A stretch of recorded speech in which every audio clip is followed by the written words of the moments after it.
Commissioner رکشان division سعید احمد عمرانی کی سربراہی میں آل ڈپارٹمنٹ رکشان ڈویژن و ضلعی سطح پر افسران میٹنگ۔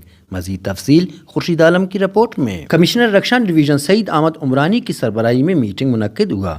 میٹنگ میں افسران کی کارکردگی اور عوامی مسائل کے بروقت حل کے لیے اقدامات اٹھانے جیسے اہم ایشو زیر بحث رہے۔ اس موقع پر کمشنر رکشان ڈویژن سعید احمد عمرانی اور ڈپٹی کمشنر عبدالسلام خان اچکزئی نے کہا کہ تمام افسران اپنی کارکردگی کو بہتر بنانے کے لیے اہم اقدامات اٹھائیں اور تمام محکموں کی ذمہ داری بنتی ہے کہ وہ اپنے وسائل کے اندر رہتے ہوئے عوامی مسائل کو حل کریں۔ جائز شکایت پر عوامی و علاقائی مسائل کا بروقت ازالہ کیا جائے۔ اس وقت شدید گرمی میں پانی کی مناسبت بندوبست کے لیے محکمہ PHE کو فعال کردار ادا کرے۔ انہوں نے کلہ ندی میں بے جا کچرا پھینکنے پر نوٹس لیتے ہوئے فوری کچرا اٹھانے کے لیے متعلقہ محکمے کو ہدایت جاری کی اور آخر میں کہا کہ کوئی ملازم سیاست نہیں کر سکتا اور نہ ہی سیاست کی آڑ میں کوئی بھی ایشو پر بحث کر سکتا ہے۔ سب کو اپنے دائرہ کار میں رہتے ہوئے فرائض پر توجہ دینی چاہیے۔